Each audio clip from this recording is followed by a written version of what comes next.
Hey guys, and welcome to the show. In this first episode, I had a chance to sit down and chat with a mate of mine, Jason Fiddes. I had a ton of fun recording this episode. I was a little nervous at first, with it being my first one and all, but I actually reckoned it turned out pretty great.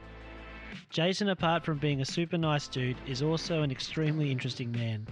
Having previously worked as the Player Welfare and Education Officer for the Brisbane Broncos Rugby League Club, as well as running a program called Battling the Blues, with an aim to raise awareness and educate people around the issues of mental health. Jason is currently the Redlands campus pastor for Gateway Baptist. In this episode, we dive into his life story and talk about a variety of topics, including sport, faith, education, and mental health, just to name a few. Jason is a real-life example of someone striving to be the greatest they can be by following their passions and dreams. And I just want to say a huge thank you for listening. It means the world to me that this is my first episode and that people would actually listen. So thanks so much. I really hope you enjoy this episode as much as I did.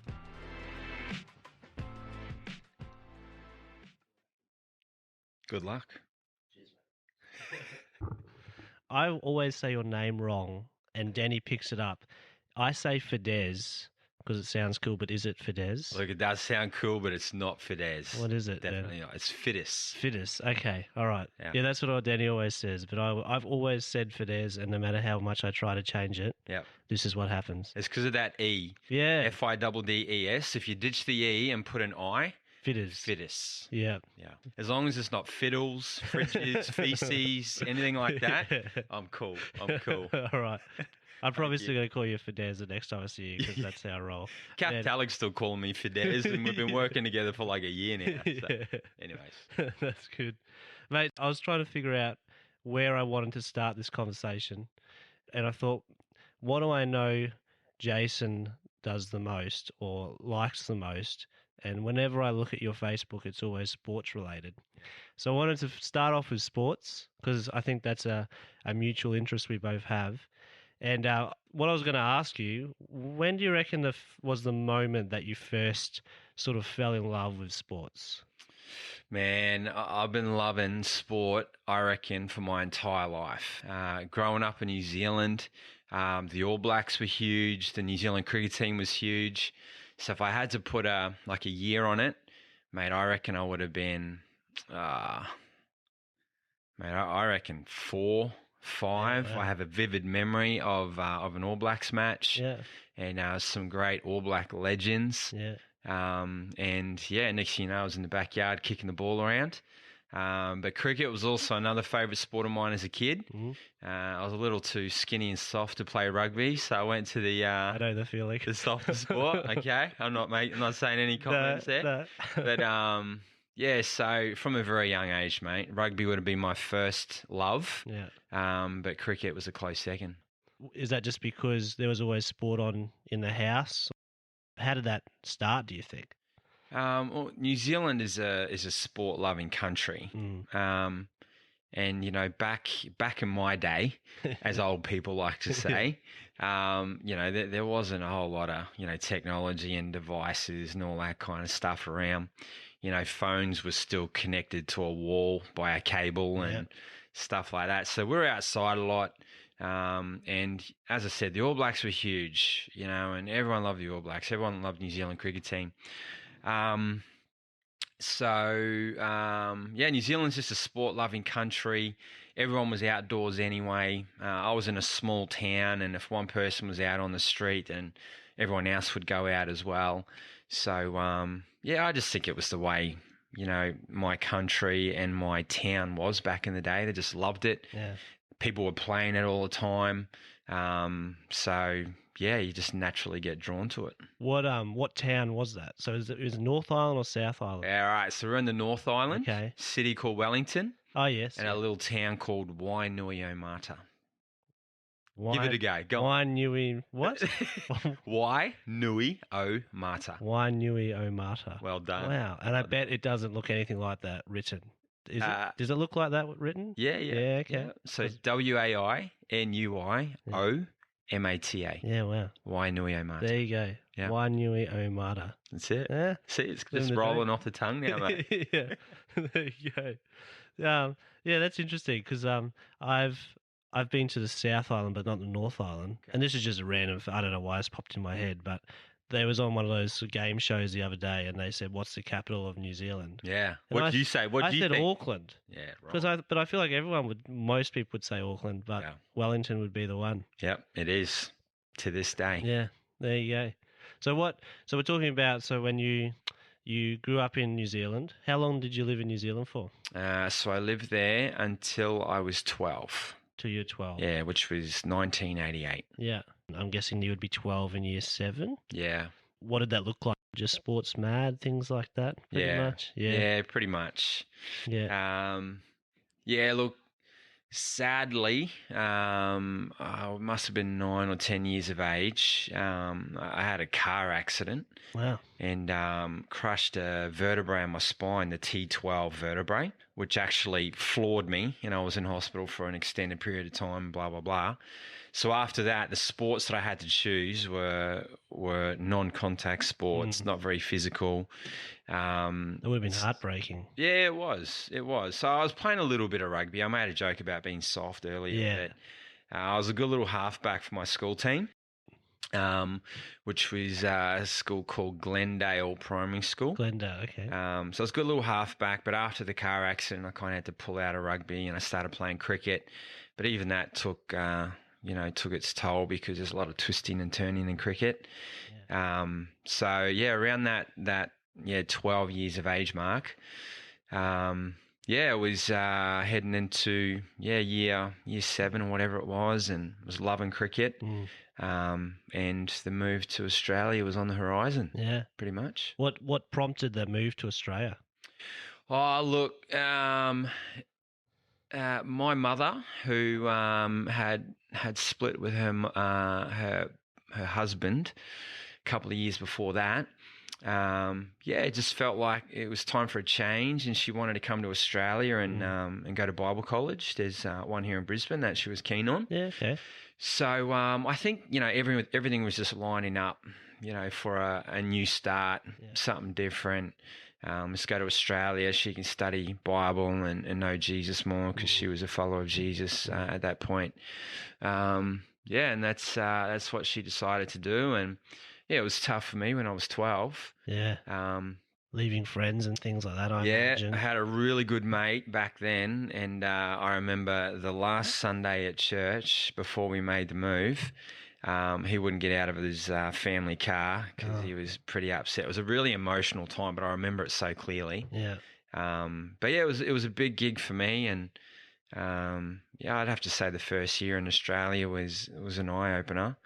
What about it was an eye opener? Do you think? Oh, mate, well, for starters, I had this understanding of Australia, or this idea of Australia being like this big outback country town, like the whole country. That's what I thought it was. So we ride down the street on kangaroos. Exactly, and we're in Akubra hats. Yeah. So just a funny, quick little story. In preparation for our move, I demanded that Mum buy me an Akubra hat so I could fit in. Seriously. So we got to Australia and we went shopping. We didn't actually buy an Akubra, but we brought a brimmed hat that to me looked like an Akubra because we didn't wear those kind of hats in New Zealand that often. So my mum, bought me this hat, which I understand now was poor parenting on her behalf.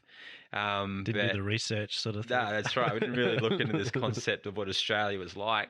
But I got this hat, first day of school, walked into the school grounds with this hat on. I had people staring at me.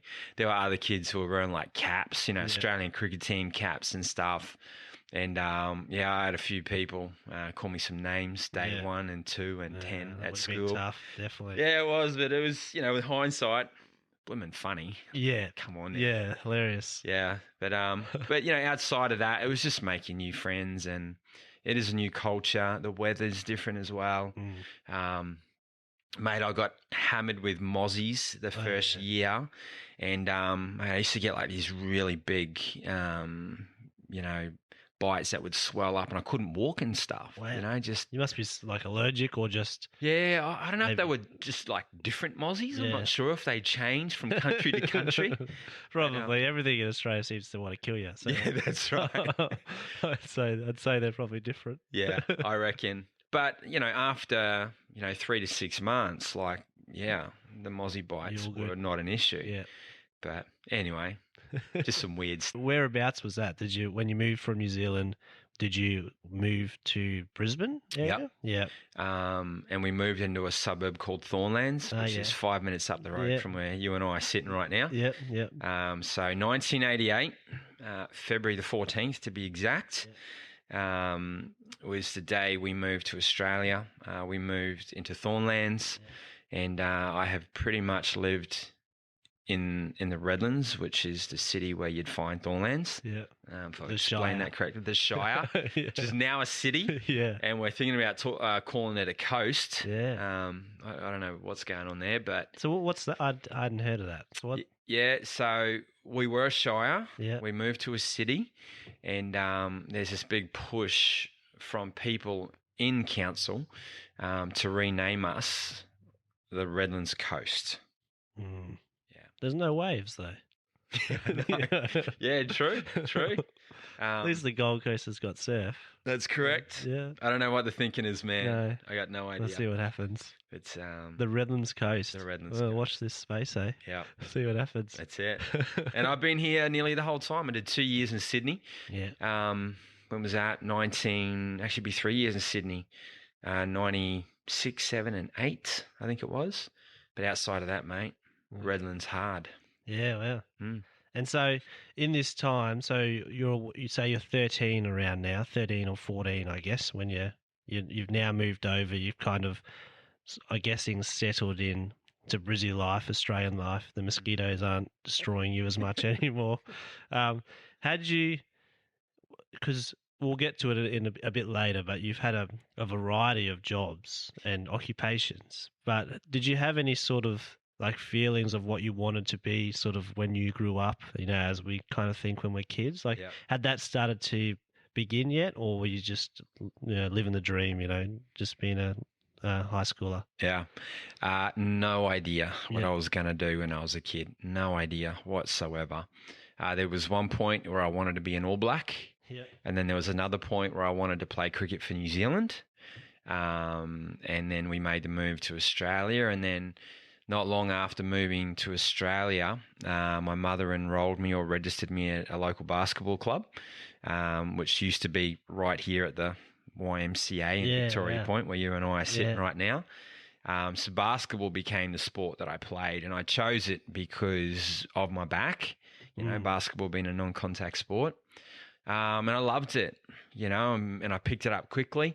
That's what happens when you're a naturally gifted athlete. Yeah, I can imagine. But I did pick it up quickly, fell in love with the game quickly.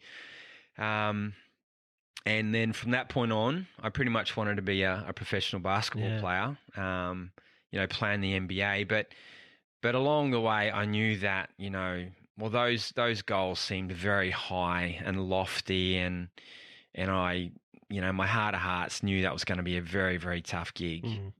But outside of that, I had no idea what I wanted to do. Yeah. I was just trying to settle in, make friends. I hated school. Yeah. Absolutely hated school. Yeah. But I love sport. And, as I went through my primary school years, my high school years, basketball was the only thing that I did. But I had no idea outside of sport, what I was going to do with my life. And the more I struggled at school and the more assignments and exams that I failed at school, the more I became concerned about what I would do if I wasn't an All Black and New Zealand cricket player or an NBA superstar. Yeah.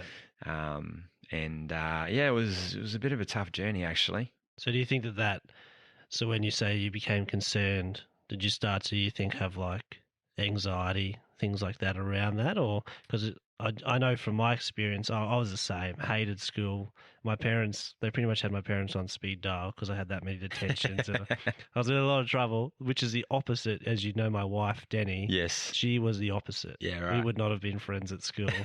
I would have thought she was a weirdo and she would have thought I was a weirdo. So it's funny that we're now married.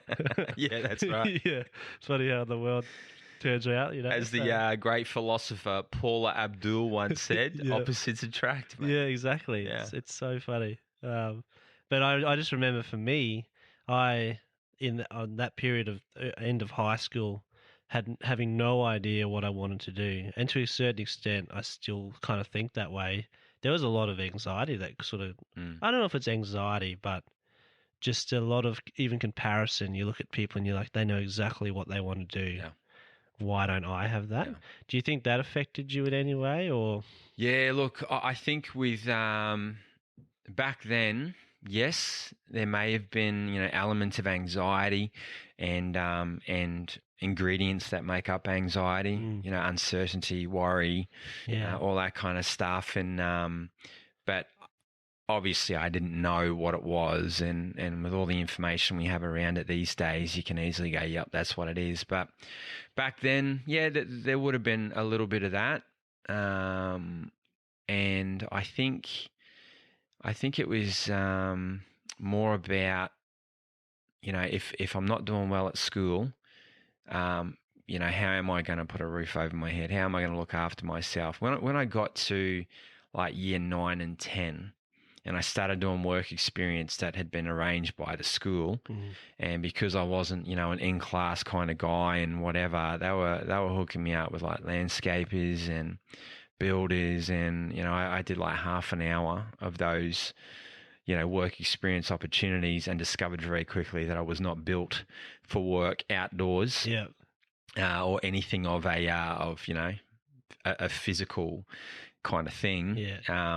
And then outside of that, I'm thinking, well, what else is there to do? And so I reckon as I moved through my schooling, the anxiety increased a little bit. Yeah, absolutely. And then when I got booted out of school, would have been the start of year 11, which would have been 1993, I think it was. Yeah. Yeah. I was 3. You were 3, yeah. Right? So I was not getting booted out anyway, except for maybe preschool. Possibly. Yeah. Possibly. Don't let the bald head fool you, mate. I'm only quite young. So what? Tell me about, why did you get booted out of school? Oh, here we go. I knew I mentioned that would come up. Because I don't know any of this story. This is not set up or anything. Yeah. I've just thought, let's just talk. So yeah. All right. Look, from day one at high school, and I went to Cleveland State High School here in the Redlands. School and I didn't see eye to eye. I was more interested in hanging out with people and trying to be the popular kid and chase the girls and all that kind of stuff. The girls were too quick for me though. I had no chance.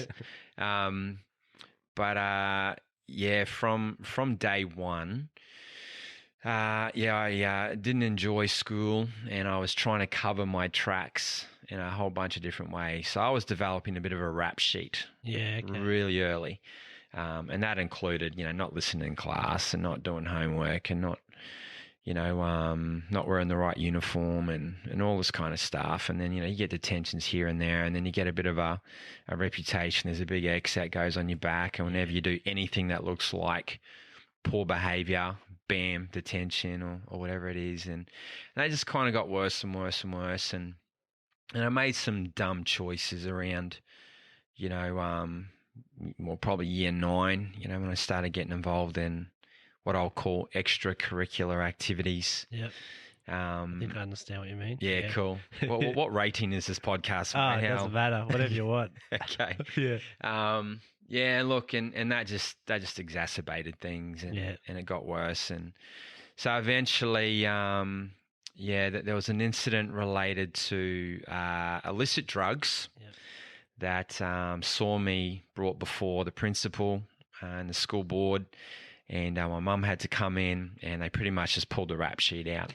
They said, "Man, we're sick of this," and ultimately there was a straw that broke the camel's back, and that brought an end to my secondary education, I guess you could say.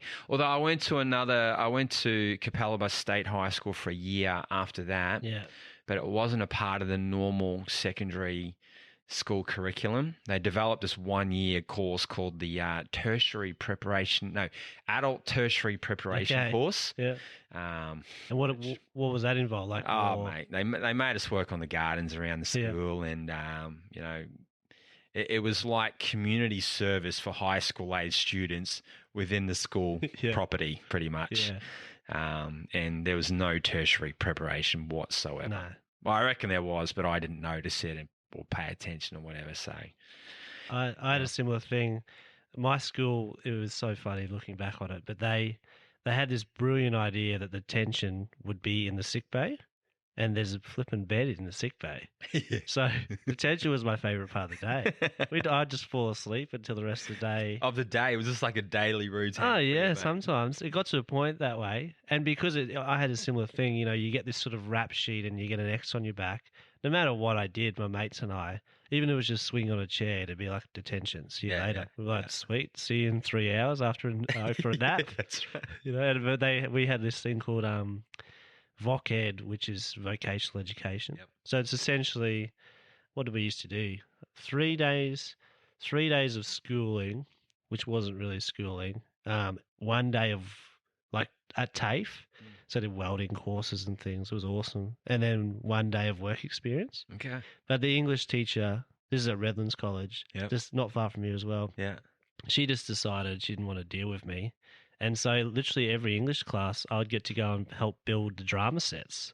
It was the best. I don't know how to speak properly now or read, but it was awesome at the time. I know how to build a drama set, that's for sure. Hey, that's all you need. But it is funny how just as you're saying, like I don't know if it's the schooling system might have changed, but I found the more and more bad you got or bad at schoolwork, the less opportunities I had to sort of catch up. Yeah, look, I've got some pretty strong views on education and the way we teach kids and stuff. And yeah, I think back in our day, there's that old person saying again, back in my day. Yeah. I'm not far off that either. Yeah, I don't think you are. You might be a bit younger, but I think you can use the back of my day at some point. But I think the education system back in my day, I think reflected the industrial age a little bit, where you had someone that would provide the training to a group, and then that group would be assessed on how much information they were able to hold and retain. Yeah. And then the results from that pretty much dictated whether or not you were a good student. Yeah. But we all know that, the learning styles these days are broad, and not everyone learns from sitting down, absorbing info, and then spitting it back out onto an exam sheet or into an assignment, That's not me. I think that's why I struggle with school so much. Yeah. But I don't think that's the majority of people either, if you know what I mean. Yeah, absolutely. Yeah. Absolutely. And it's growing. Like, I think there's still elements of that in the schooling system, but I do believe that the education system is on this path of acknowledging the various learning styles and how to cater for it. Yeah. And I think they gotta, because with the information we have, Well, yeah, that's like Google is a game changer for me. Even things like Wikipedia, things like that. Yep. There's two sides of the coin. There's you don't learn anything because you can just Google it. Yeah. But I think what I've had to learn, and I'm still on this journey, which this podcast is part of that, is this: you need to know how to learn. I think it's teaching. I think what needs to be taught to kids, and it might be getting taught, I don't know, because I don't have any kids in school, but is this: how do you find the information, and also how do you teaching, I don't know how to phrase it, but teaching kids to be lifelong learners, I think. Yeah. Because I know for me, when I finished school, it was like, well, I don't need to learn anymore. And now it's I don't know how long it's been since I finished school, but there's probably a good 5-6 years of having that mentality. Yeah. I just didn't do anything. Yeah. And then suddenly something went off and it was like, you need to start educating yourself. And I reckon that was my story too, because you referred to me having a number of different occupations before. And I believe that is the result of, adopting that lifelong learning mentality, and then also discovering how I best learn, what my strengths are, and that what I thought of myself during high school and what those who were running detention at high school were saying about me. Yeah. When I learned how to kind of put those things in the right place, and I'm like, hang on a minute. Yeah. Well, what do I want to do? Because I reckon I could pull it off if I got the right people around me and took the right steps and all that kind of stuff. So I think it's a similar story. Yeah, that what you said just there is key as well. It's that starting to understand yourself. Like I think it's only since I've like Danny and I have both been on a bit of a quest of like personality types and this sort of thing, and looking into that. It's changed our relationship especially, but just even the way that I do my life, because I understand. I still don't fully understand it. I don't think you can ever fully understand it. The way that I tick, the way that I work, and then I can go out and find people who aren't like me, but can help me on that journey. Yeah, absolutely. So I think that's something. And I talk to my mates and things like that, and they go, "Oh, I've never heard of doing anything like that." Yeah. And to me, looking back on it, I think everybody should know that, because I think then we could get so much more done, and I think people would be a heck of a lot more happy. Absolutely, and I'll go a step in a different direction. I'll also say that when you're on this lifelong journey of learning about who you are and what's out there and blah blah blah, I think you put yourself in a good position to discover, your passions, your interests, the things that you really love doing. But if you can then work out, all right, how can I support my wife and my children doing this? You know what I mean? Yeah. I think if you can work that out and make that a reality, I reckon you're pretty close to living the dream. Yeah. If that makes sense. Yeah, it really is true. Like, because Danny and I were so opposites on different ways, and we've been lucky. We kind of had good communication before we got married, and then because we've been married now, I can't get this wrong because she's going to listen, but I think it's coming up to 4 years. 13th of December 2014. Yeah, 4 years. Yes, well done. Nailed it. Well, maths was one of your strong suits in school, right? Not really. But I could do that one. That was good. When it's like 15 years married, I'm going to be struggling. Yeah. I have to get like tattooed on my arm each year or something. Right. But what was I saying? Like, we're so opposites in different ways, but we're learning that they can be complementary to each other. They don't have to be opposite. They can be complementary, and that changes just the way we do everything. And we're nowhere near perfect. I don't think you can ever be perfect on that because we're humans. But I'm pretty close. Yeah. Some people get there. Right, this is why I'm interviewing you. I thought who's the most perfect person I know. It's Jason Fiddes. Yeah, that's right. Not Fiddes. Mate, this podcast is going right off the rails now, mate. That's what I'm all about, tangents, as long as they're interesting or funny. So sorry, listeners. Yeah, and I'm funny too, so you're in luck, mate.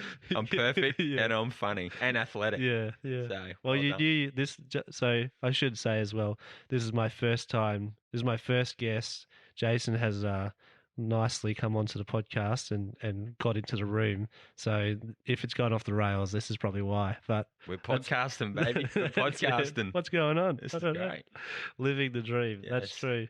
So that's probably a good segue then. So you talked about occupations.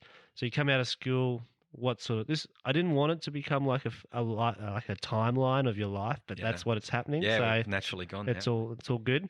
Where do you go? So you said you're not interested in physical labour. Yes, still not. Still not. That's fine. Do you mow the lawn and things like that? Let's keep the personal questions out of this podcast. That's a bit too. We won't. Only because the answer is no. My wife does. Oh, that's all right. And I'm just afraid of the public outcry that will come from that. My belief is, if my wife believes wholeheartedly that mowing lawns is a part of her purpose and destiny, like, who am I to get in the way of that? Yeah, exactly. Like, I want to support her. Yeah. Don't crush those dreams. That's right. Good on her. I'm behind her 100%. Daddy, if you're listening, let's have a chat. What were we saying? We're talking about occupation. So you got booted out of school, you went to another school. Yeah. But where did you had to start a job at some stage. Yeah. What happened? All right. My first job ever, Franklin's No Frills Supermarket at Capella Park Shopping Centre. Nice. Checkout chick? No, not a checkout chick, unfortunately. But I was a floor assistant. Oh. So I was fancy. Taking stock out. Yeah. I was taking stock out onto the floor, filling shelves, unpacking shelves, mainly business hours stuff. We were also responsible for trolleys. So every now and then I'd go out into the car park and get trolleys in and so on. Mr. Dean, I think his name was my first ever boss. He was pretty cool.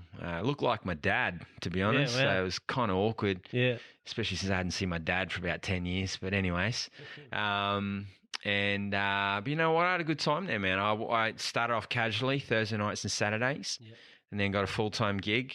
And then, it was good. I enjoyed it. I can't remember why I left, to be honest. I didn't get sacked. I just like to make that clear. Yeah, wow. But yeah, it was good. But it wasn't for me, you know.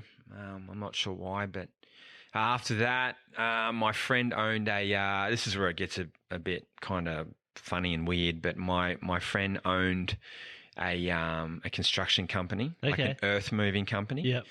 And during this time of my life, I had developed some pretty significant issues around illicit drugs and substance use issues and so on. So I reckon I lost interest in my job at Franklin's, and it's all a bit foggy, that time of my life, to be honest. But I stopped working there, and I was battling, had no source of income. I reckon I was couch surfing at that point in my life too. So we're talking like my late teens, early 20s. And then, my friend who owned this earth moving company, he offered me a job driving one of his rollers. Oh yeah, because he was like I think he's a subdivider. I think that's the right word. You know, doing all the streets and stuff and that. Sounds right. We'll go with it. Yep, sounds good to me. Someone can correct us. Yes, I'm sure there'll be someone. I drove that for a bit. That was pretty easy, but that came to an end. There was just a point where my friend said, look, I haven't got any more work for you. And then that was it. A lot of unemployment. And then, moved to Sydney. When was that? Mid to late 90s, so like 96, 7 or 8, something like that. Once again, very foggy. The 90s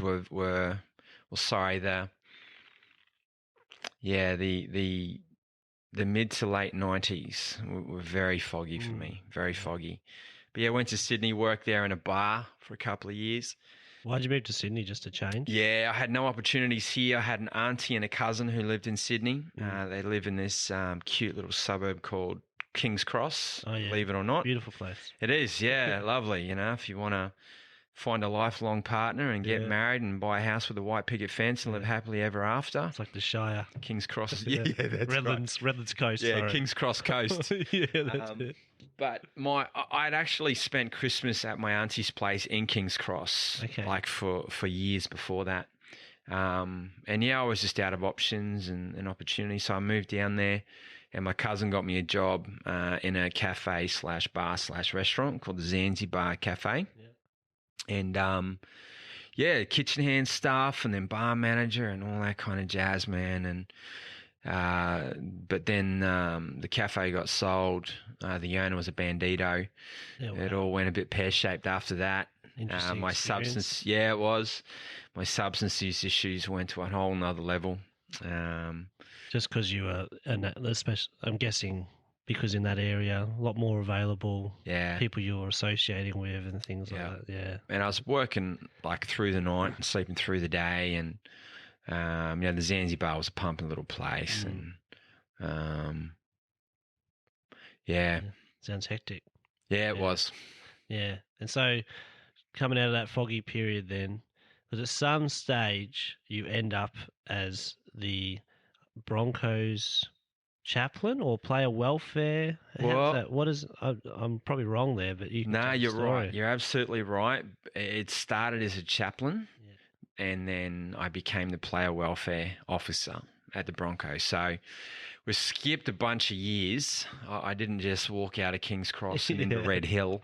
Run into Wayne Bennett. Yeah, that's right. Rock up to Wayne, scratching my sores, looking like a junkie. Give me a job. Quite worked that way. So we can go back then.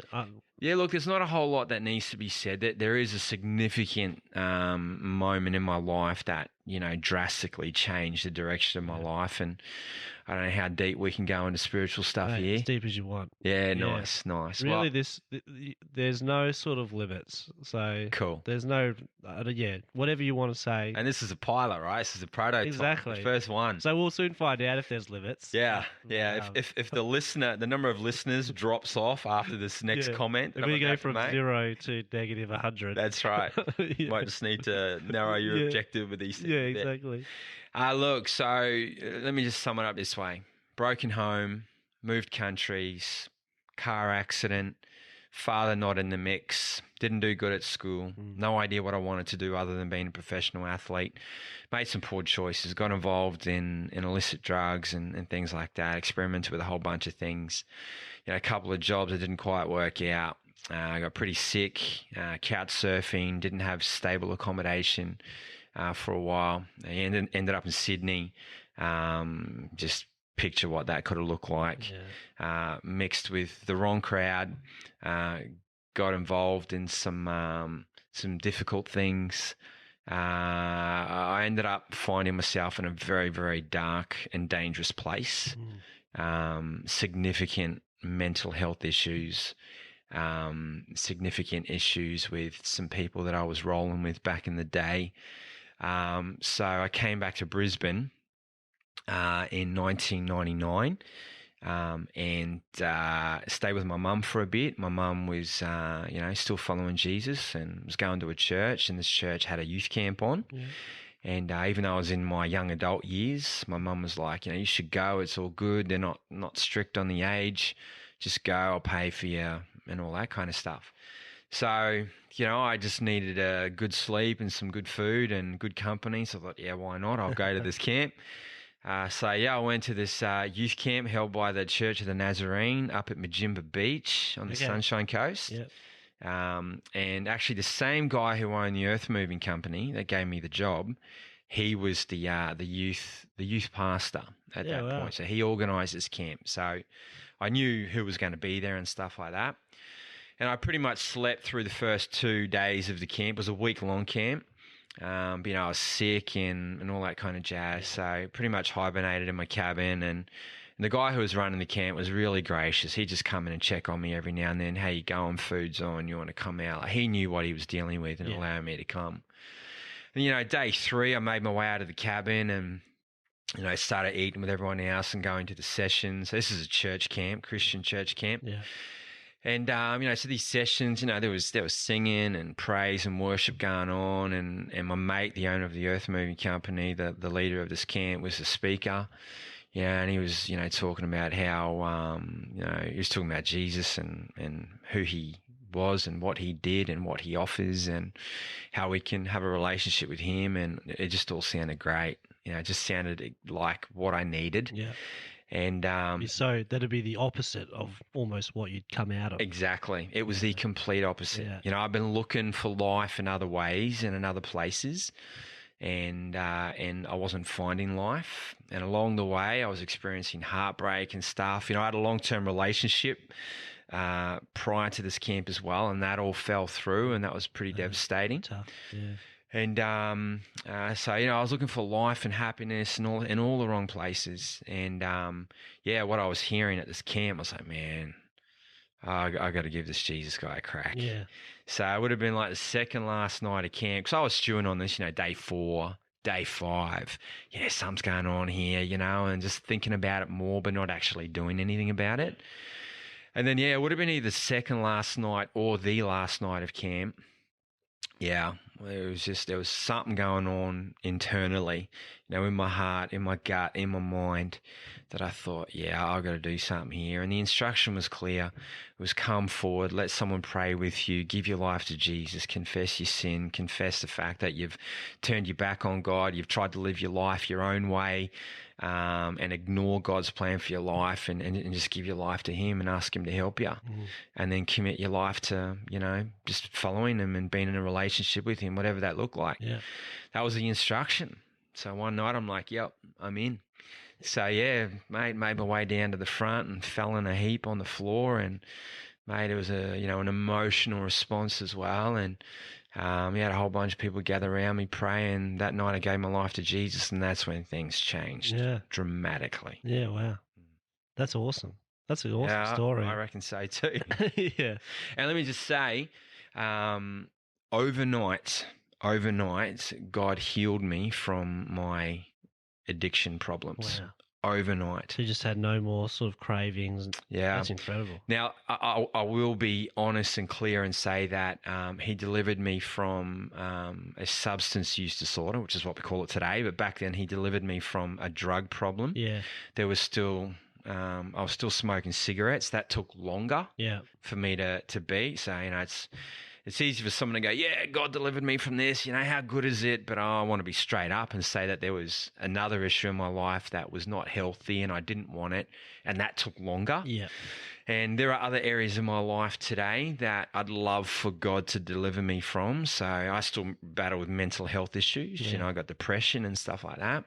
You know, I've gone to God a number of times and said, man, help me take this, deliver me. And for some reason, he hasn't done that, and that's all cool. You know, I think there's a bigger plan in store and stuff. So I just need to be straight up with all of that. Yeah. But that night I gave my life to Jesus, the big number one issue, boom, took it from me overnight. Because if that hadn't happened, we probably wouldn't be talking right now. Yeah, absolutely. You might still be in King's Cross. Who knows? Yep. Yeah. Working for the Bandidos. Yeah. Yeah. Life would be drastically different. Yeah. Yeah. Definitely. That's incredible. That's amazing. But were you would you say you were a Christian before you went to, so at any stage really before, because you were saying your mum was a follower of Jesus. Yeah. Had you really taken that on board for yourself or not really? I had a couple of false starts. Yeah. Okay. So I heard about God very, very early on in my life. So after my mum and dad split, my mum, she made a faith-based decision as well. So our neighbour led my mum to Christ. Yeah. And then we started going to a church when I was very young. So I was familiar with the church scene. As a young kid, didn't like it, found it boring. And then in my teens, you know, there were a couple of youth events that I went to and I got hyped up by it. Yeah, this is cool, man. Yeah, he wants to see you receive Jesus. Yeah, I'm in, mate. I'm in. And then the next day I was smoking ciggies behind the dunny block or not to say that, you know, cigarettes are the be-all and end-all, but just in my understanding of things, there was a couple of false starts there. I can relate to that. Okay. I definitely had those. I don't know if they even still do it, but those You for Live concerts, and like they're awesome. Don't get me wrong. Absolutely. Like, some people have, but I reckon every time I'd be the one down the front, you know, of all my mates and stuff. Yeah. And then literally the next day we'd be doing the opposite of everything we just said, and then that would continue on for the next year until we went to another You for Live concert. That's right. I was pretty much the same. Yeah. But for me, back then, so my teenage years, so Mum and I moved to Australia, 1988. Mum's involved in the Church of the Nazarene. You know, I was going through school, all that kind of jazz.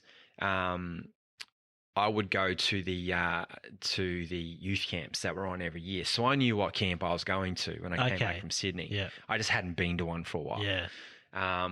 But it was those camps that did it for me. You know, you're just in this little community, and it's great. You're all on the same page. You make a decision, and you know, go back home, and reality kicks in, and so on. So, I had a few false starts along the way for various reasons. But the difference for me this time was, I reckon there was a clear understanding that, you know, that all God wanted from me was my faith. And it was my faith and belief that although I wasn't there to see what he did for me in Jesus, I believe it anyway. Yeah. That's essentially what being saved by faith means. Yeah. And all of that was a free gift. You know, when I discovered that, you know, being a child of God or a follower of Jesus is possible because of what God does and not what I do. That's when the penny dropped for me. So I'm like, so that night at camp, I was like, so I don't need to get over my drug problem in order to give Jesus my life. I don't need to give over my cigarettes in order to give Jesus my life. I don't need to have all my ducks in a row to give Jesus my life. When I realized that, I think that was the difference. Yeah. And then I gave my life to Jesus. And then after that, that's where I believe God, by his grace and by his Spirit, gave me the strength I needed to make changes. He gave me a miracle, deliverance from a drug addiction. But then he's journeyed with me and he's put a whole bunch of things in place that have enabled me to live the life that I thought I had to live before I could be a child of God. Yeah. Does that make sense? It does make sense. I'm exactly the same, and I feel like you're probably similar to me in that when I was growing up, because my parents, I went to church since the day I was born. Well, probably not. I would have been pretty fresh, but you know what I mean. Like, I do. It's pretty early on, and I've always been, much to my parents' pleasure, this kid who hates authority, like hates rules. If you put rules in front of me, my head instantly goes to how can I break them. Obviously, I'd like to bend them so that you don't know that I've broken them. But so this sort of thing. And so growing up, especially during primary school, high school, all I saw in church, and it was mainly in my head because I knew that people were actually not teaching me this, but was just what you said. I need to live a certain way in order to be a Christian or for God to love me. Yeah, that's right. And that didn't fly with me. Yeah. I was like, well, I want to do the opposite of that, which is ridiculous.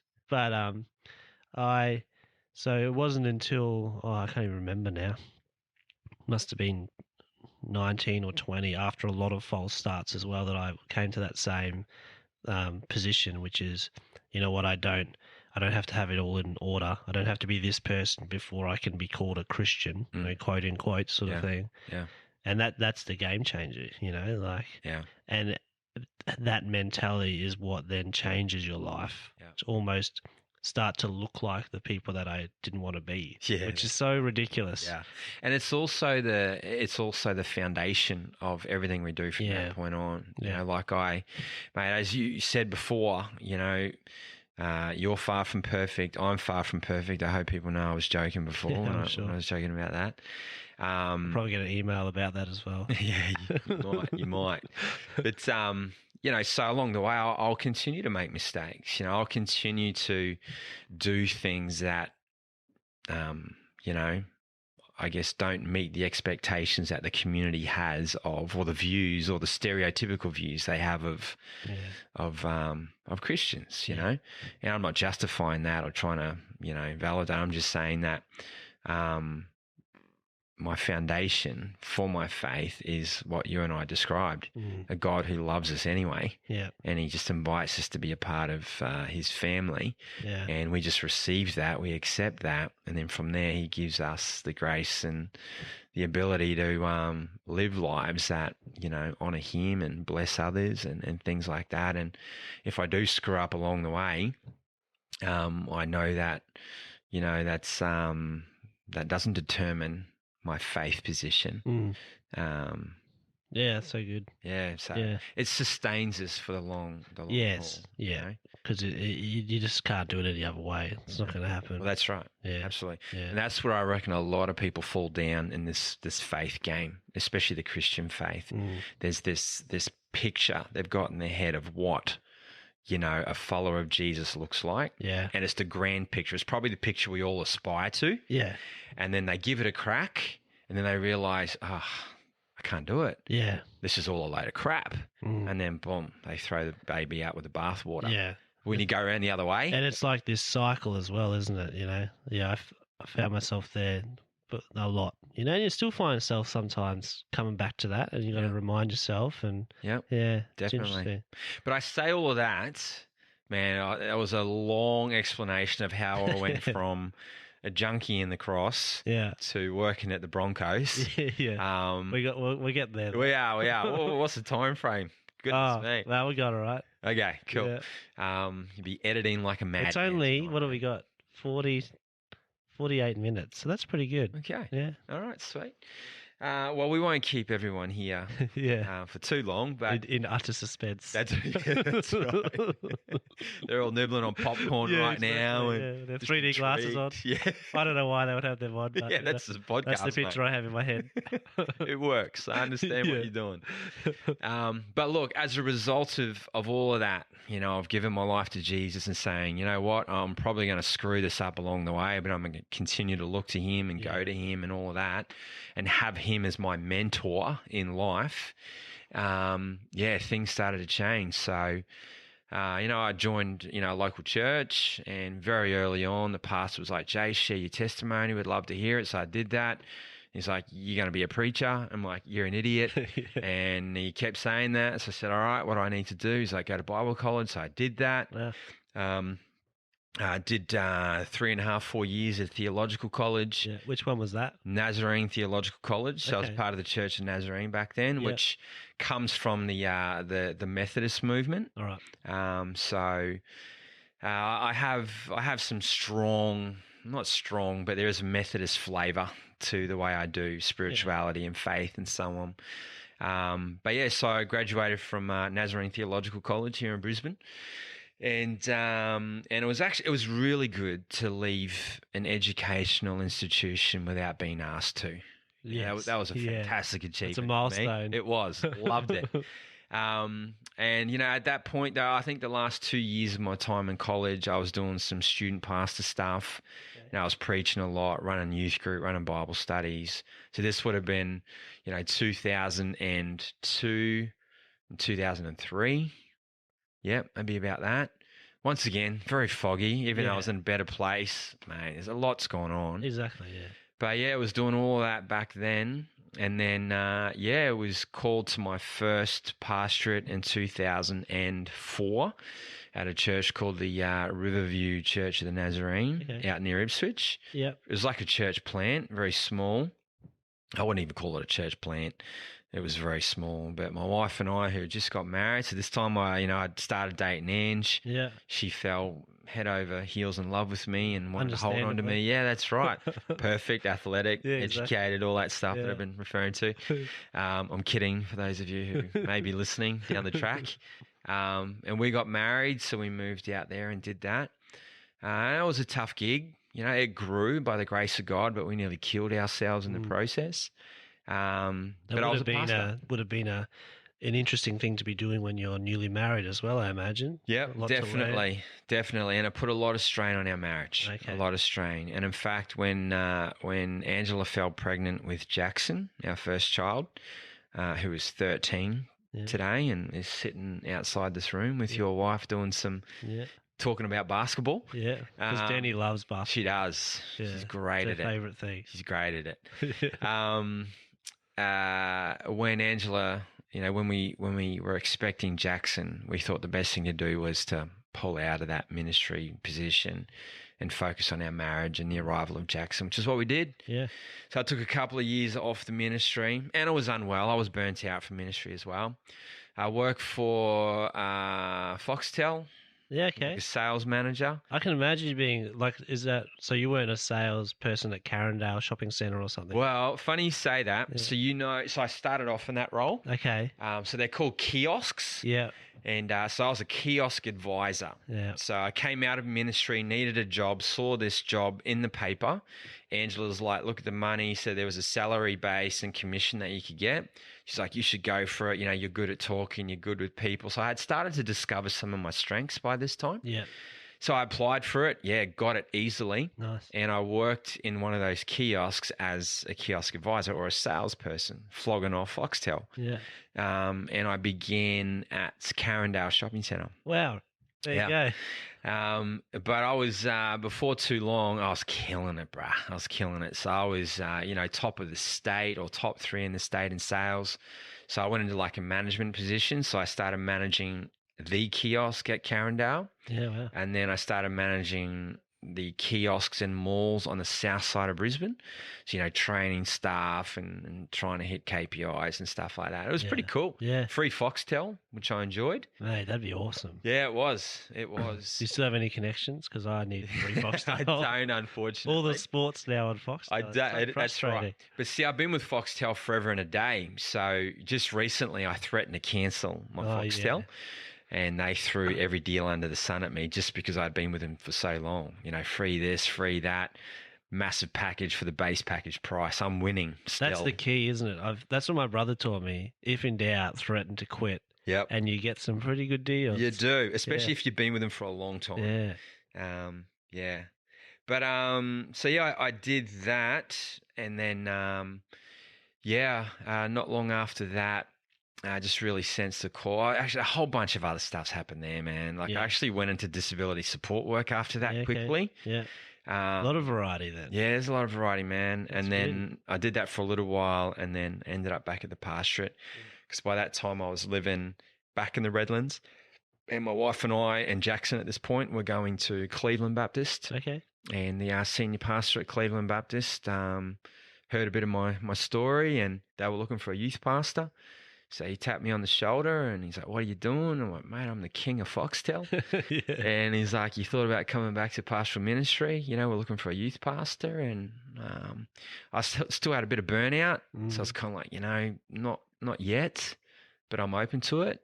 Yeah. I said the spiritual thing, I'll pray about it, which I probably didn't. Can I interrupt? What do you mean by burnout? Because I think I hear the term burnout a lot, and it's always something that I thought, well, what do you actually mean by that? Do you can you explain what that meant for you? Yep. So firstly, I was exhausted, but I didn't know it. And secondly, any ministry function that I was required to do, being at church, leading worship, don't forget small congregations, so leading worship, preaching, just anything related to me being a pastor would create high levels of anxiety. Okay. High levels of anxiety. And then the flip side of that would be when I perform that ministry function, then there would be low levels of energy to the point of deep discouragement and depression. So it was this wicked cycle. Yeah, wow. Anxious about what I had to do. I'd do it. I'd critique it. I'd hate it. And then I'd be very depressed by it. Yeah. Just bang, bang, bang, bang. So that'd be such a hard thing to get out of while in that role. You'd imagine, hey. How deep you want me to go with this, man? As deep as you want. All right. Yeah. All right. We can talk about it, yeah. Man, I'm an open book. Yeah. I'm an open book. And I didn't handle it well. Yeah. So I had a massive drinking problem. That was the way I dealt with it for those 2 years that I was there. Massive drinking problem. By the grace of God, I don't have too many, crosses to carry or thorns in the flesh or whatever. I don't have, a problem gambling. I don't have a problem with pornography. I don't have a problem, even with, gossiping or being unforgiving. Just anything that, you'd think would trip pastors up. Yeah. But at that point in my life, alcohol was the issue. It was the issue. So I was burnt out. I was exhausted and I didn't know it. High levels of anxiety, extreme levels of depression, managing it with copious amounts of alcohol. The marriage was under the pump. I was having I was having massive mood swings. So that's what burnt out looked like for me. Yeah, and when I stepped out of it, I just collapsed in a heap pretty much. But I had a son who just entered the world, so I had to provide for the family. And that's when I went into sales, which probably wasn't a great move because it's still a high-pressure environment. But at least I guess it was removed from that situation. Exactly. Exactly. Foxtel sales is quite different to being the pastor of a small church, I imagine. So definitely high pressure, but I'm guessing you'd be able to switch off a bit from what you were doing. Yeah, for sure. Yeah, wow. So that's what burnout looked like for me. Okay. And mate, you know, I wasn't reading my Bible. I wasn't Mm. praying much. I wasn't going to God and saying, "Hey, I'm battling here. Give me the strength that I need to do this," which is what really we should do Yeah. when we're up against a wall. And I know that doesn't always happen. You know, there's times even now when I'm faced with a challenge, and instead of God being the first thing that I go to, you know, I'm boom, running ahead, relying on my own strength and blah, blah, blah. You know, that's a recipe for disaster. But I've learnt those lessons over the years. Not to say I do it perfectly. Yeah. But yeah, look, so Foxtel support work. Then I went to Cleveland Baptist as a pastor. And then, yeah, look, just to kind of, you know, speed the story up for you. That's all right. When the Canterbury Bulldogs were involved in that incident at Coffs Harbour in 2006 or 7. I think it might have been 2007. So I don't know if you remember What the was incident. the incident? No. So a couple of them were caught. They pretty much raped a female. Oh, I think I do. Yeah, remember that. Yeah, there are a number of them involved in it. It was a massive scandal. And, you know, the public outcry was huge, and rightfully so. Mm. And, you know, I just remember watching it on the news one day, and I just remember thinking, well, what the heck is going through their mind? Do they not know that what they're doing is illegal? It's unacceptable. Like, how do they not know that? Mm. And then in what seemed like a minute or a moment, I just felt this prompt to be a part of the solution. Yeah, wow. And that was to provide what I called back then, and it never took off, but a character coaching program. Okay. That was what I called it back then. Yeah. And aimed at sports. Yeah, sports aimed at people. athletes, helping athletes who are in influential positions to develop character, with the hope that it was going to set a good example for the rest of community, because we all know elite athletes are extremely influential. For sure. Some are given the title role model, whether it's fairly or unfairly. That's a whole nother podcast. Yeah. But I just felt, I'm going to get involved in this. So I started thinking and praying about that. And there's probably a whole nother podcast on how I went from there to then being the welfare manager at the Broncos. Yeah. But I can say that the steps along the way from that were, I was a chaplain at a semi-professional rugby league club, a voluntary one. And then I became a voluntary chaplain at the Broncos. And then from there, I was offered a full-time position, firstly in their community department at the Broncos, and then a full-time position as the player welfare officer at the Broncos. So all of that, you know, that 2007 to my first full-time gig at the Broncos in 2013, January 2013. Yeah, that was the time frame. Awesome. I don't want to dwell on that too much. As you said, there's a whole nother podcast in there. But that time where you're sitting on the couch watching that, I'm guessing it was on the news about the Bulldogs, the scandal, and you had that, you know, idea, I'm guessing, or not more of or just a conviction, almost to say, I want to be a part of this solution. I think that what I struggle with and what a lot of people struggle with is, how do you then, did you have any way of sort of testing that conviction? You know what I mean? Like, I feel like I have ideas constantly through my head, but it's about then going, which one should I run with? Which one should I not run with? Yeah. What did that look like for you in that situation? Yeah, look, when it comes to ideas and, you know, whether they're personal or professional or spiritual, when it comes to ideas, you know, for me, I think there's two important things that need to be in place before you pursue that idea. I reckon firstly is the resources to pull it off. And secondly, it's a clearly defined time frame that you'll give yourself to use those resources to determine whether or not there is an interest there or a need there. Yeah. So if someone comes to me and says, you know, I want to do this, what do you reckon? I'll say, well, what do you have to make that happen? Do you have the gifts and the abilities? Do you have the practical, physical resources? You got those things? Sweet. Yeah. And then you can ask other things like, who's your target audience? Who are you going to approach? Well, where's this going to happen? All that kind of jazz. But then more importantly, I'll say, how much time are you going to give this? You got to draw a line in the sand somewhere. That's key. And I believe so. And you've even alluded to it yourself with this podcast stuff. Yeah. And in that time frame, you're looking just for 2 or 3 small wins. Yeah. And if you get them, then you can extend the time frame. And as long as you're hitting the wins, I think you can keep extending it to the point where you either think this isn't going to get any bigger, or it's not going anywhere, or it becomes your dream. Yeah, pretty much. Yeah. So that's a very nutshell version of how I deal with ideas. Yeah. But for me personally, when I saw that, that incident at Coffs Harbour with the Canterbury Bulldogs, I was like, all right, what does it mean to develop character? What makes good character?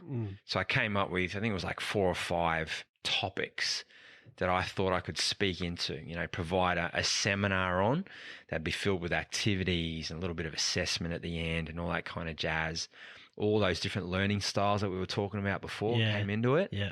So it wasn't just a straight up seminar. There'd be a bit of role play, some video, some interactive Q&A, some content delivery, some stuff to take away, the whole thing. Yeah. So I thought, all right, character coaching. What makes good character? Those 5 things, sweet. Create a program, an educational program that accommodates different learning styles. And then I branded it. So I actually called the program Tackling Life. Okay. And very, very clever. Yeah, I thought so too.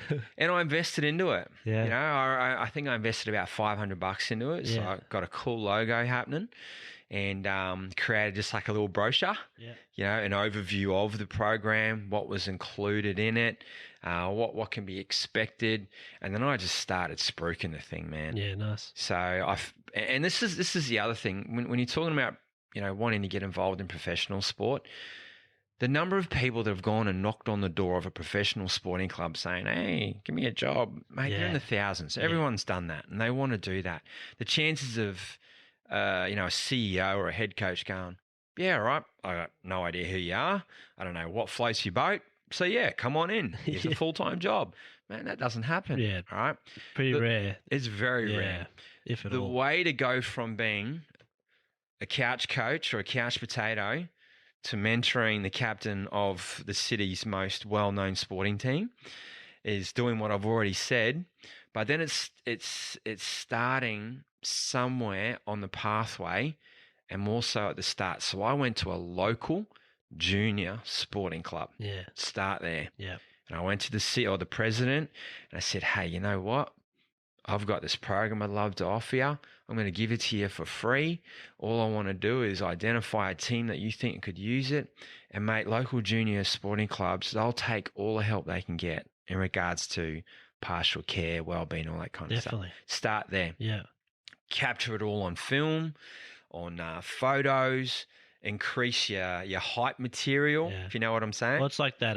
You're proving the concept as well. Absolutely. It gives you, I'm guessing as well, when it would give you the confidence as well to go, actually, I'm onto something here. Because if the local clubs go, "We don't need you, you're an idiot," sort of thing. Then I don't think that the Broncos are going to do that. Definitely. So that's it. It's good strategy for anything, really, isn't it? Yeah. That's right. And I was also strategic about the club that I chose because when I say pathway, start at the bottom of the pathway. So I went with a club. That fed into a semi-professional club. Yeah. And that semi-professional club fed into a professional club. So, for example, in Brisbane, I'm like, all right, if I'm going to get involved in the world of rugby league, and I was a basketball player, right? So I just felt convicted about rugby league. Yeah. So I said, all right, I'm in Brisbane. What team do we have in Brisbane? It's a no-brainer. We've only got one, Brisbane Broncos. Exactly. How am I going to get in there? All right, Tackling Life, character development. What makes good character? Brand it, brochure. Where am I going to start? I went to a junior club that fed into one of the feeder clubs for the Broncos. So it was a pathway. Local club offered it voluntarily, package it, as you said before, prove the concept. And then those in that club have contacts with those in the club that they feed into. Yeah. So you use that. It's smart. Yeah, I reckon so. Yeah. Then I go to the next club and say, hey, I've been doing this at this club here. They're one of your main junior feeders. I think it'd be great. I know you've got players here who are aspiring to go to that level. The investment you're making into them now by way of coaching and scholarships and all of that, you want to protect that.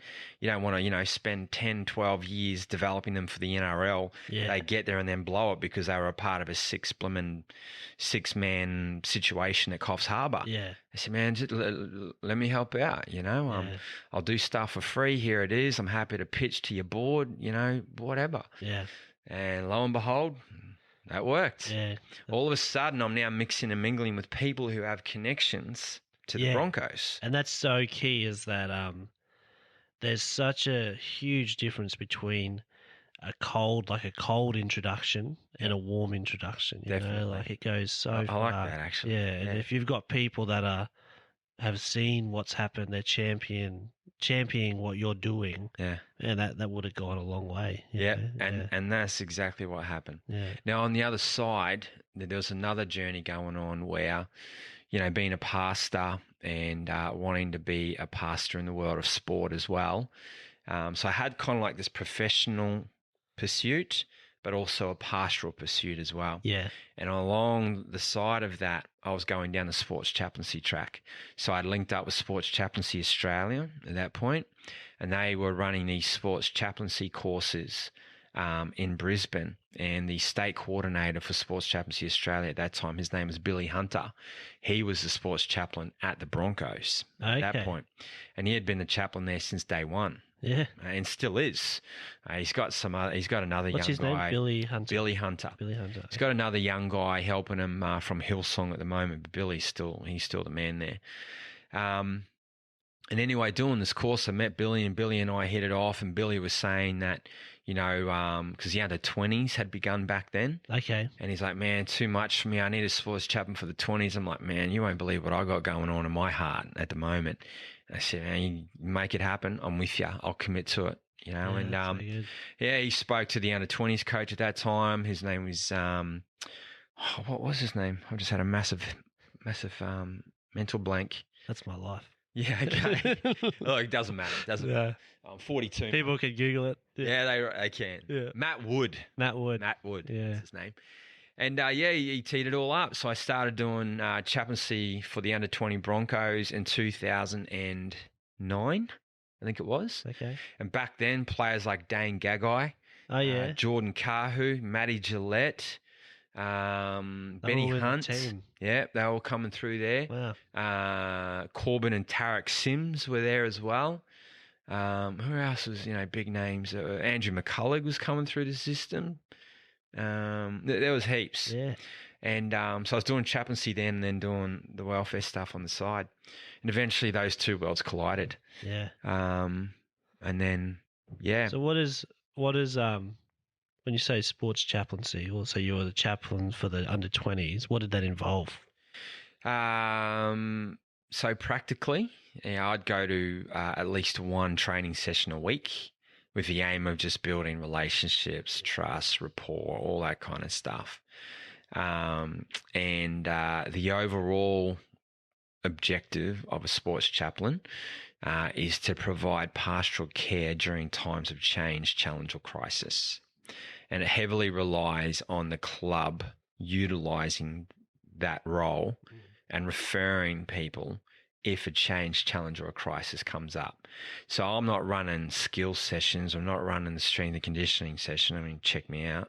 Hey, you're pretty fit looking. I'm all right. Yeah. I'm not running. I'm not a part of the leadership group or anything like. A chaplain is on the outer, big time. All right.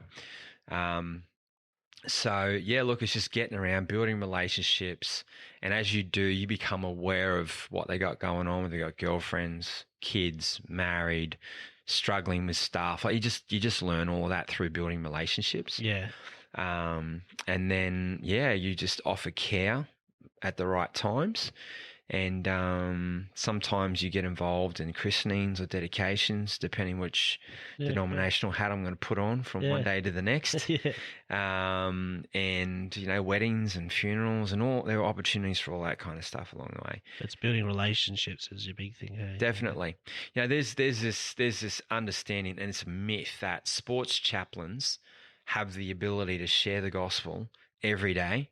And they get to run Bible studies with players every day, and they get to, you know, they have all this influence. That could not be further from the truth.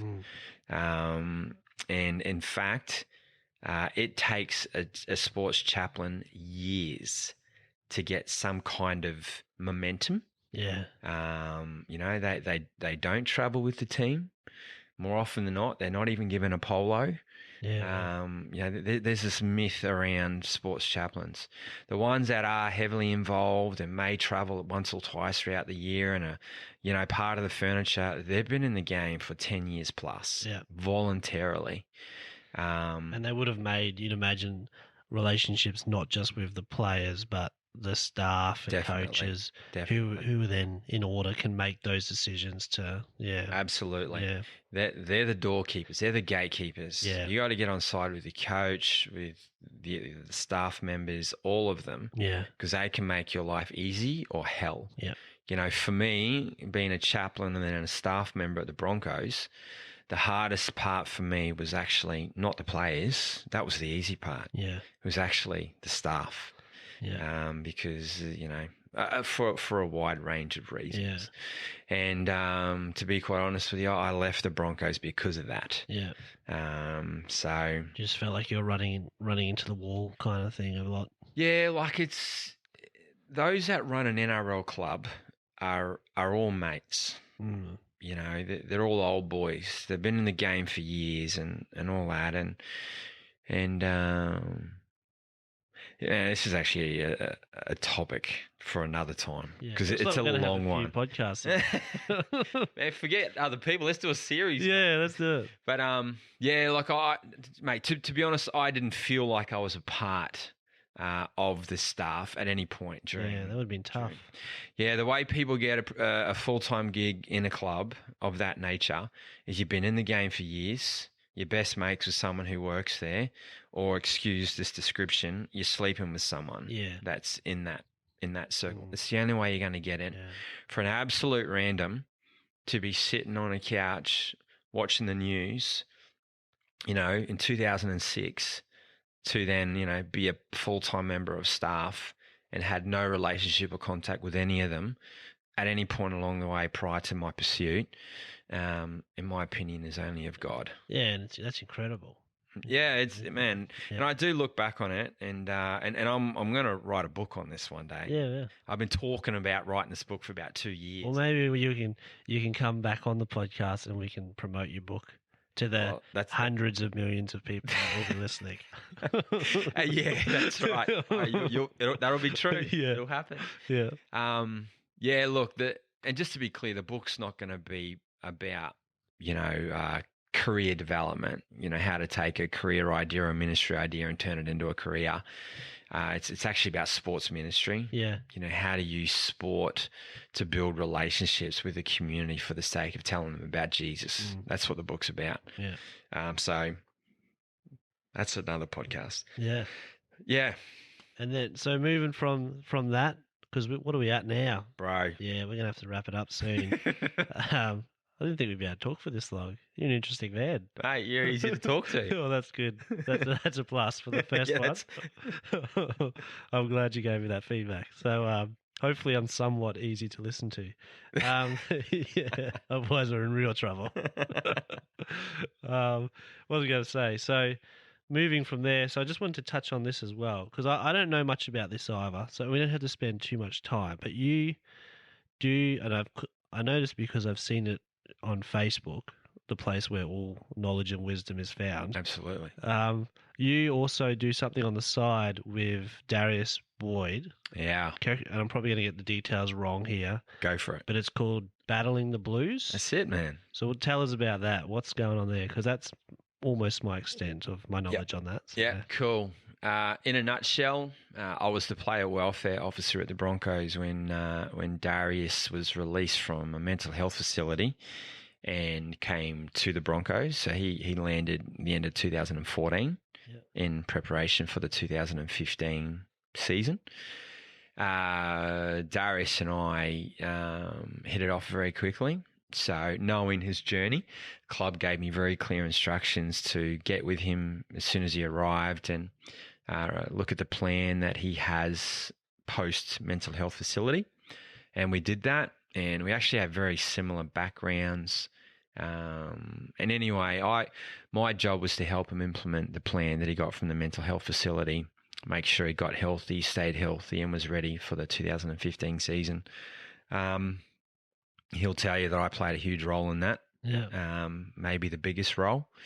But because I worked so closely with him, we developed a pretty good relationship, a personal and a professional one. Then as the year went on, 2015 was a great year, man. Good year. It was a great year. Yeah, it's got to be one of my favourite years of my life.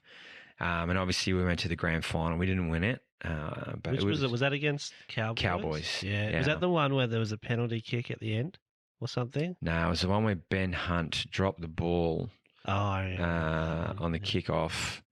And then, no, sorry. It was the year when Kyle Felt scored in the corner as the hooter went off to tie the game. Yes. And then JT missed the conversion from the sideline. He missed the conversion. We went to extra time, and then Ben Hunt dropped the ball off the restart, off the kickoff, and then turned it over. And then JT kicked the field goal to win it. That was that year. I remember sitting at Gateway after the service watching that, and I've never seen Charlie. We both know Charlie. Charlie's so angry. He wouldn't talk to anybody. It was hilarious. I don't think I've ever stopped giving him crap about it. That's funny. Look, that was... I hadn't experienced anything like the emotional experience I felt when that hooter went off and Kyle Felt scored at exactly the same time. I have not felt anything like that ever. Anyways, that was a good year. Yeah. Darius and I formed a really good relationship that year. But one of the things Darius was asked to do or encouraged to do on the outside of the facility was to actually give back. Okay. So it was to get out into the community. It was to share his story. It was to be a good role model, all that kind of stuff. And he was up for that challenge. Yeah, good. So... he asked me, I want you to do things. I want you to organise things for me. So I started getting him involved in the community in 2015. And being a communicator and an educator, tackling life, preacher, all that kind of stuff, I helped him shape a seminar/workshop that he could do in junior footy clubs. And it was called, it wasn't called Battling the Blues then, but it was about mental health. Yeah. So he did that, provided a lot of coaching and support, and he just got better and better and better. More opportunities came, word of mouth spread, and it just got really big. And then along the way, he ended up filming a documentary for the ABC called Battling the Blues, and that's where we got the name. So we married that doco with the workshop together. Yeah, cool. And it was the seminar is pretty much using excerpts from the doco, some evidence-based material, which I deliver. So we co-deliver. Yeah, awesome. And I deliver the evidence-based material because I'm trained to do that. Yeah. And then I engage him through Q&A techniques and storytelling. Yeah. And, mate, it's been a hit. So we started at schools and then sporting organisations, and then it's gone into the corporate world as well. We backed off on it this year because I left the Bronx and my role as a pastor at Gateway is my primary function. Yeah. But we were doing it at Energex and a few other places, and it's taken off. And him being who he is, he's had lots of other opportunities to do that on his own. And now that he's got, the program and, I've coached him to speak, and he's got some other coaching along the way as well. He's loving it. He's doing a really good job at it. He's making a huge difference. And it's all about encouraging help seeking. Yeah. So we're not diagnosing people or treating them, but we're simply, encouraging help seeking behaviour and reducing stigma. Yeah. It's kind of like that what's the like the it ain't weak to speak kind Yeah, of thing. Yeah, that's right. it's such a big. The stigma side is Yeah. it's massive. I was in talking to one of my coworkers last week, and even then, like I'd known that he was battling with something for a while now, and but just the it was so hard. You could see it was so hard for him to open up, and I didn't try to push him or anything. But even then, you could still see that there was such a stigma around that, you know, like and I'm not an expert on anything. I wasn't trying to. I was just trying to talk to him as a mate, pretty much. Yeah. But even then, it was, so if we can kind of break that stigma, which is exactly what you guys are doing with that, help, self. What did you call it? Self-help. Help-seeking behavior. Help-seeking behavior. That's the key, isn't it? Yeah. Because without that, you can't do anything else. Yeah. Yeah. And when you got someone like Darius Boyd or someone of that level, but in any industry, sharing their own struggles and acknowledging they needed help, man, that's massive stigma reducing stuff. Especially because you alluded to it earlier, and we talked about saying it was going to be in another podcast, but like sports people, not just sportsmen, and celebrities, people like that, we put them on such a pedestal. And I think especially in the nowadays with social media and stuff, where you look at someone's life and go, they've got it all together, why don't I? If you can have someone like Darius Boyd, who a lot of people would look up to and go, that person's at the peak of his sport. Yeah. For him to talk about his struggles and things, that'd be massive. Yeah. That's so good. It is. He's a good dude, man. He's a really good dude. Yeah. That's awesome. Look, I think we better wrap up. Let's wrap this sucker up, man. I'm hungry. Yeah, me too. I was trying to figure out, why am I not feeling well? It's because I need a burger or something, I think. Yeah, that's right. Then he made me some like green shake this morning, and nothing against green shakes, but it has not hit the spot. I'd rather be fat than healthy. No, full than healthy, not fat. Yeah, that's right. That prophecy might come true one day if I keep talking like that. Could do. But anyway, thanks so much, mate, for being on the first guest. Yeah, boy. Yeah, I'm looking forward to having you back on now to talk about some of those topics, and really stoked with what you've been doing, and I hope that all these parts of your journey are now coming together. It's awesome to see them coming together, that you're doing incredible things with your work here at Gateway Redlands, Redlands Coast, and and with what you're doing in the sporting community still, although not as much, but really stoked for you. So thanks again, man. All good. And thanks for having me. That's it from us. See you guys later.